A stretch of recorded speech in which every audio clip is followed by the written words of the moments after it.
بسم اللہ الرحمن الرحیم۔ السلام علیکم ویورز، میں خوش آمدید کہتا ہوں آپ کو انسائٹ پر جاوید ملک کے ساتھ اپنے دبئی اسٹوڈیو سے۔ اس پروگرام میں ہم نظر ڈالتے ہیں پاکستان میں ہونے والے واقعات کو بین الاقوامی تناظر سے، اور آف کورس اس وقت جو اہم خبر ہے وہ یہ ہے کہ ہم جانتے ہیں کہ آئی ڈی پیز جو کہ وہ لوگ تھے جو نقل مکانی کر کے آپریشن کے نتیجے میں اپنے گھروں کو چھوڑ کے سوات سے باہر آئے تھے، ان کی واپسی کا آغاز ہو گیا ہے۔ یقیناً تمام لوگ تو واپس ایک ساتھ نہیں جا سکتے، ایک پروسیس ہے جس پروسیس کا آغاز وزیر اعظم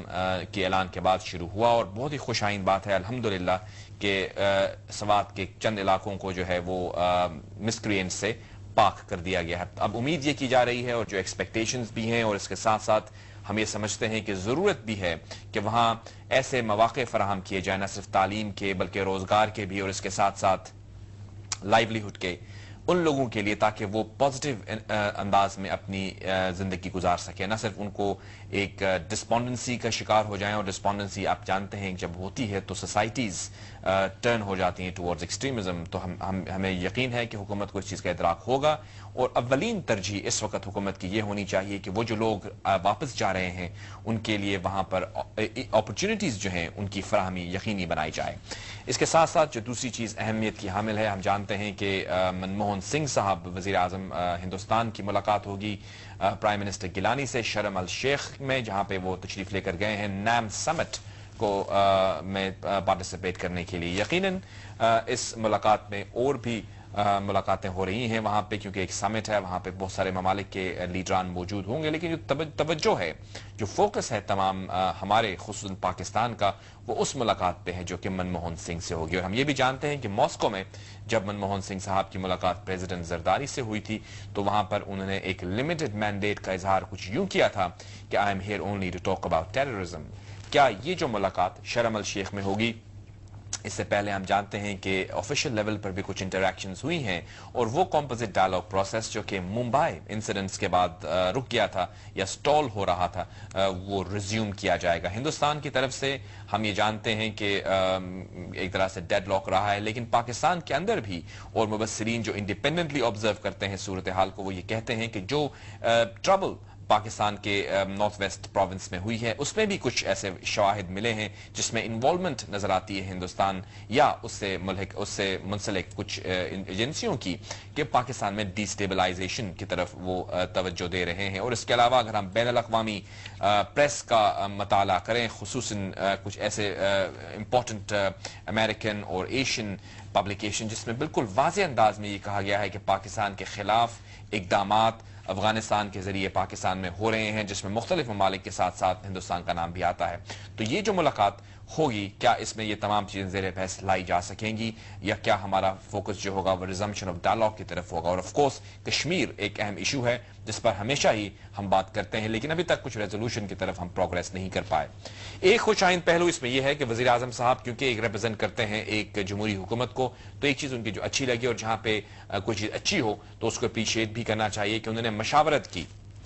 نواز شریف صاحب سے بھی انہوں نے بات کی، الطاف حسین صاحب سے بھی ان کی بات ہوئی، اور دیگر سیاسی رہنماؤں سے بھی ان کی مشاورت کا عمل ہوا۔ الائیڈ پارٹیز کے ساتھ تو ہوتا ہی رہتا ہے، لیکن وہ جماعتیں جو اس وقت خصوصاً نواز شریف صاحب جو کہ دوسری بڑی جماعت ہے، تو یہ چیز بہت اہمیت کی حامل ہے کہ جب آپ ملک سے باہر جاتے ہیں نمائندگی کرنے کے لیے، تو اگر آپ اکیلے ہی چلے جائیں تو یقیناً وہ جسٹس ٹو دا سچویشن نہیں ہوتا۔ ہمیں یاد ہے کہ جب ذوالفقار علی بھٹو صاحب تشریف لے کر گئے تھے اندرا گاندھی سے ملاقات اس 1971 کی ڈیبیکل کے بعد، انہوں نے تمام لوگوں سے مشاورت کی تھی۔ تو ایک جمہوری وزیر اعظم باہر جانے سے پہلے اگر مشاورت کرتے ہیں تو یہ خوش آئند ہے۔ کیا وہ ایڈوائسز جو کہ نواز شریف صاحب یا الطاف حسین صاحب نے اور تمام لیڈروں نے ان کو دی ہیں، اس پر کس حد تک عمل کیا جائے گا؟ ان تمام معاملات پر، اور اس کے ساتھ ساتھ ہم یہ بھی دیکھیں کہ پاکستان ہندوستان کی ریلیشن شپ کس طرح سے بہتر بنائی جا سکتی ہے۔ گفتگو کا آغاز کرتے ہیں، میرے ساتھ لائن پر ہیں اس وقت اسلام آباد سے بلکہ لاہور سے سابق سیکرٹری خارجہ جناب شمشاد احمد خان صاحب۔ بڑی گہری نظر ہے ان کی پاکستان کی خارجہ پالیسی کے اوپر۔ السلام علیکم۔ السلام علیکم شمشاد احمد خان صاحب۔ شمشاد احمد خان صاحب، میں چاہوں گا آپ سے یہ پوچھوں کہ جو یقیناً نام سمٹ میں جو ملاقاتیں وزیر اعظم صاحب کی ہوں گی وہ تمام ہی اہمیت کی حامل ہیں، لیکن جو توجہ سب کی ہے وہ اس میٹنگ پر ہے جو کہ منموہن سنگھ کے ساتھ ایکسپیکٹڈ ہے۔ آپ کیا سمجھتے ہیں، کیا ترجیحات ہونی چاہیے یا ہوں گی وزیر اعظم صاحب کی؟ علی صاحب، بڑی اچھی بات ہے کہ نیم سمٹ سائیڈ لائنز پر یہ دونوں وزیر اعظم ملیں گے، اور لیکن میری نظر میں بہتر یہ ہوگا کہ ہم زیادہ توقعات نہ وابستہ کریں اس میٹنگ سے، کیونکہ یہ جو سائیڈ لائنز پر میٹنگز ہوتی ہیں دوسری سمٹ میٹنگز کے موقع پر، وہ ان کا کوئی اتنا بڑا ایجنڈا نہیں ہوتا جی، وہ صرف ماحول میں بہتری لا سکتی ہیں. جس طرح شنگھائی کوآپریشن آرگنائزیشن کی میٹنگ جو رشیا میں ہوئی تھی، وہاں ہمارے صدر صاحب کی میٹنگ ہوئی اور اس میں انہوں نے ایک فکرے سے ہی ہمارے صدر صاحب کو بہت غلط طریقے سے سمت کیا، لیکن ایک فیصلہ ضرور ہوا تھا، اور وہ فیصلہ یہ تھا کہ دونوں ملکوں کے فارن سیکرٹریز یہ شرم الشیخ کی سمٹ سے پہلے ٹیررزم کے حوالے سے بات چیت کر کے سچویشن کو بہتر بنائیں گے اور گراؤنڈ پریپیئر کریں گے دونوں ملکوں کے سربراہوں کی دوسری میٹنگ کے لیے. تو ابھی یہاں میٹنگ ہوگی، لیکن زیادہ سے زیادہ آپ یہ توقع کر سکتے ہیں، ڈپینڈ کرے گا کہ فارن سیکرٹریز کی میٹنگ جو 14 کو غالباً ہوگی پرائم منسٹرز کی میٹنگ سے پہلے، اس میں کس حد تک پیش رفت ہوتی ہے، کیونکہ اصل کروشل وہ چیز ہوتی ہے. کتنی اہمیت کا حامل ہے یہ سمٹ جو نیم سمٹ ہے؟ آپ کیا سمجھتے ہیں کہ کچھ مبصرین یہ بھی سمجھتے ہیں کہ جن مقاصد کے لیے نان الائنڈ موومنٹ کا آغاز ہوا تھا وہ ان کو پوری نہیں کر پائی اور ڈی فنکٹ ادارہ بن چکا ہے، یہ آپ کیسے دیکھ رہے ہیں اس کو؟ بالکل جاوید صاحب، وہ تو بالکل بات درست ہے، مگر وہ ایک موضوع دوسرا ہے جی. اور اس پہ میں سمجھتا ہوں آپ نے بالکل درست بات کہی ہے کہ جب سرد جنگ ختم ہو گئی اور یونیپولیرٹی کا ماحول عالمی سطح پر چھایا ہوا ہے، تو نیم بذات خود ایک آرگنائزیشن کے، ایک موومنٹ کے، اس کی ریلیونس ختم ہو گئی ہے. اب نان الائنڈ موومنٹ کی بجائے دیکھا جائے تو یہ موسٹ الائنڈ نیشنز کی موومنٹ بن گئی ہے، موومنٹ آف الائنڈ نیشنز ہو گئی، کیونکہ 118 ملک جو اس کے ممبرز ہیں ان میں سے میجورٹی، اوور ویلمنگ میجورٹی جو ہے وہ امریکہ کے یا اتحادی ہیں یا ان کے ڈیپینڈنٹ ہیں ہر لحاظ سے، سیاسی سطح پر. تو ہم اگر یہ کہتے ہیں کہ ہم موسٹ فیورڈ، مطلب جب کہا جاتا ہے نیٹو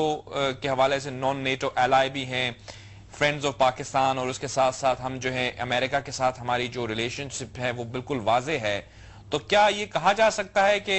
پاکستان ایک نان الائنڈ کنٹری ہے؟ نہیں، بالکل بھی نہیں ہے. جیسے صاحب پاکستان تو 192 ملک ہیں یونائٹڈ نیشنز کے، اور 118 ان میں سے جو ہیں وہ نیم کے ممبرز ہیں.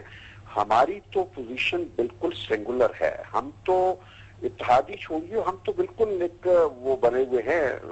اشارے کے غلام، اجرت لیتے ہیں، کام کرتے ہیں، اور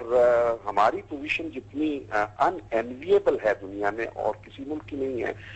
صرف دنیا میں 3 ایسے ممالک ہیں، عراق، افغانستان اور پاکستان، جن کو ایک کیٹیگری میں شمار کیا جاتا ہے. وہ اس وجہ سے نہیں کہ امریکہ جو ہے وہ ایک کامن فیکٹر ہے، وہ کامن فیکٹر جو ہے وہ یہ ہے تینوں ملکوں کی اپنی پوزیشن بہت خراب ہے. میرا ان سوالات کا مقصد یہ تھا کہ کیونکہ ہم کافی سیلیبریٹ کر رہے ہیں اس چیز کو کہ جی یہ شرم الشیخ میں میٹنگ ہو رہی ہے اور بہت سمٹ لیول پہ ڈسکشنز ہوں گی،